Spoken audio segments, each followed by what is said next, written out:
নমস্কাৰ ঈশান নিউজৰ দৰ্শকৰ কাৰণে এটা গুৰুত্বপূৰ্ণ খবৰ এই মুহূৰ্তত দেশৰ জনতাৰ কাৰণে এটা ভাল খবৰ কাৰণ নিৰ্বাচনৰ ফলাফলৰ পূৰ্বে কমিল সিলিণ্ডাৰৰ দাম ৭২ টকা পৰ্যন্ত হ্ৰাস পাইছে বাণিজ্যিক সিলিণ্ডাৰৰ দাম ঈশান নিউজৰ দৰ্শকসকলক জনাই আছো এই মুহূৰ্তত এই গুৰুত্বপূৰ্ণ খবৰ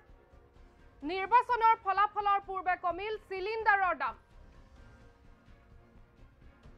প্ৰতিটো বাণিজ্যিক সিলিণ্ডাৰত ৭২ টকা পৰ্যন্ত হ্ৰাস পাইছে মূল্য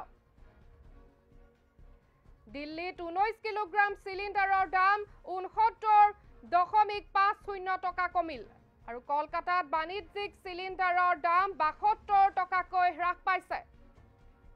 মুম্বাইত 19 কিলোগ্ৰাম সিলিণ্ডাৰৰ দাম ৬৯.৫০ টকা হ্ৰাস চেন্নাইত ৭০.৫০ টকাকৈ কমিল প্ৰতিটো বাণিজ্যিক সিলিণ্ডাৰৰ দাম আজিৰ পৰা দিল্লীত বাণিজ্যিক সিলিণ্ডাৰৰ দাম ১৬৭৬ টকা কলকাতাত বাণিজ্যিক সিলিণ্ডাৰৰ দাম ১৬২৯ টকা আৰু চেন্নাইত বাণিজ্যিক সিলিণ্ডাৰৰ দাম ১৮৪০.৫০ টকা আৰু নিৰ্বাচনৰ ফলাফললৈ মাত্ৰ কেইটামান দিন বাকি আৰু ইতিমধ্যে আজি অনুষ্ঠিত হৈ আছে শেষৰটো লোকসভা নিৰ্বাচন তাৰ মাজতে হঠাৎ হ্ৰাস পাইছে বাণিজ্যিক সিলিণ্ডাৰৰ মূল্য দিল্লী মুম্বাই চেন্নাই কলকাতাত কমিছে বাণিজ্যিক সিলিণ্ডাৰৰ মূল্য আৰু নিৰ্বাচনৰ ফলাফলৰ প্ৰাক মুহূৰ্তত এয়া দেশৰ জনতাৰ কাৰণে এটা ভাল খবৰ আৰু নিৰ্বাচনৰ ফলাফলৰ পূৰ্বে কমিছে সিলিণ্ডাৰৰ মূল্য প্ৰতিটো বাণিজ্যিক সিলিণ্ডাৰত ৭২ টকা পৰ্যন্ত পাইছে হ্ৰাস দিল্লী কলকাতা মুম্বাই আৰু চেন্নাইত হ্ৰাস পাইছে আজিৰ পৰা বাণিজ্যিক সিলিণ্ডাৰৰ দাম আজিৰ পৰা দিল্লীত বাণিজ্যিক সিলিণ্ডাৰৰ মূল্য হৈছে ১৬৭৬ টকা আৰু কলকাতাত বাণিজ্যিক সিলিণ্ডাৰৰ মূল্য ১৬২৯ টকা চেন্নাইত বাণিজ্যিক সিলিণ্ডাৰৰ দাম ১৮৪০ টকা ৫০ পইচা আৰু দিল্লীত 19 কিলোগ্ৰাম সিলিণ্ডাৰৰ দাম হ্ৰাস পাইছে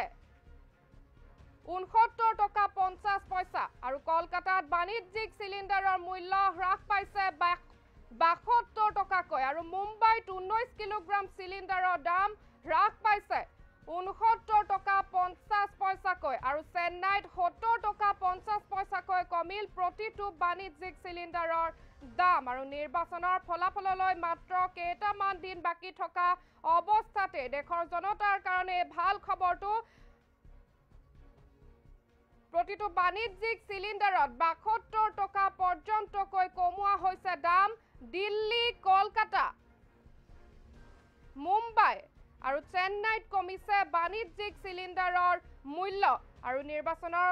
ফলাফলৰ প্ৰাক মুহূৰ্তত এয়া দেশৰ জনতাৰ কাৰণে নিশ্চয়কৈ ভাল খবৰ প্ৰতিটো বাণিজ্যিক সিলিণ্ডাৰত হ্ৰাস পাইছে ৭২ টকা পৰ্যন্ত দিল্লীত এটা 19 কিলোগ্ৰাম সিলিণ্ডাৰৰ দাম হ্ৰাস পাইছে ৬৯ টকা ৫০ পইচা কলকাতাত বাণিজ্যিক সিলিণ্ডাৰৰ দাম হ্ৰাস পাইছে ৭২ টকাকৈ আৰু মুম্বাইত 19 কিলোগ্ৰাম এটা সিলিণ্ডাৰৰ দাম হ্ৰাস পাইছে ৬৯ টকা ৫০ পইচা আৰু চেন্নাইত ৭০ টকা ৫০ পইচাকৈ কমিছে প্ৰতিটো বাণিজ্যিক সিলিণ্ডাৰৰ দাম আৰু আজিৰ পৰা দিল্লীত বাণিজ্যিক সিলিণ্ডাৰৰ মূল্য হৈছে ১৬৭৬ টকা কলকাতাত বাণিজ্যিক সিলিণ্ডাৰৰ দাম হৈছে ১৬২৯ টকা চেন্নাইত বাণিজ্যিক সিলিণ্ডাৰৰ দাম ১৮৪০ টকা ৫০ পইচা অসমৰ বাণিজ্যিক সিলিণ্ডাৰৰ মূল্যৰ কথা হ্ৰাস পাইছে নে পোৱা নাই সেই কথা এতিয়ালৈকে জানিব পৰা হোৱা নাই কিন্তু নিৰ্বাচনৰ ফলাফলৰ পূৰ্বে হ্ৰাস পাইছে বহুকেইখন ঠাইত বাণিজ্যিক সিলিণ্ডাৰৰ দাম দিল্লী কলকাতা মুম্বাই চেন্নাইত আজিৰ পৰা কম হৈছে বাণিজ্যিক সিলিণ্ডাৰৰ দাম প্ৰতিটো সিলিণ্ডাৰতে ৭২ টকা পৰ্যন্ত হ্ৰাস পাইছে বাণিজ্যিক সিলিণ্ডাৰ দিল্লীত 19 কিলোগ্ৰাম এটা বাণিজ্যিক সিলিণ্ডাৰৰ দাম হ্ৰাস পাইছে ৬৯ টকা ৫০ পইচা কলকাতাত এটা বাণিজ্যিক সিলিণ্ডাৰৰ দাম হ্ৰাস পাইছে ৭২ টকাকৈ আৰু মুম্বাইত 19 কিলোগ্ৰামৰ এটা বাণিজ্যিক সিলিণ্ডাৰৰ দাম হ্ৰাস পাইছে ৬৯ টকা ৫০ পইচা চেন্নাইত ৭০ টকা ৫০ পইচাকৈ কমিছে প্ৰতিটো বাণিজ্যিক সিলিণ্ডাৰৰ দাম আৰু আজিৰ পৰা দিল্লীত বাণিজ্যিক সিলিণ্ডাৰৰ দাম হৈছে 1676 টকা। কলকাতাত বাণিজ্যিক চিলিণ্ডাৰৰ দাম 1629 টকা। চেন্নাইত বাণিজ্যিক চিলিণ্ডাৰৰ দাম হৈছে 1840 টকা 50 পইচা। আৰু নিৰ্বাচনৰ ফলাফললৈ মাত্ৰ কেইটামান দিন বাকী থকা অৱস্থাতে হঠাৎ হ্ৰাস পাইছে বাণিজ্যিক চিলিণ্ডাৰৰ দাম। দিল্লী, মুম্বাই, চেন্নাই আৰু কলকাতাত হঠাৎ কমিছে বাণিজ্যিক চিলিণ্ডাৰৰ মূল্য। আৰু নিৰ্বাচনৰ ফলাফলৰ প্ৰাক মুহূৰ্ত দেশৰ জনসাধাৰণৰ কাৰণে এইটো এটা ভাল খবৰ।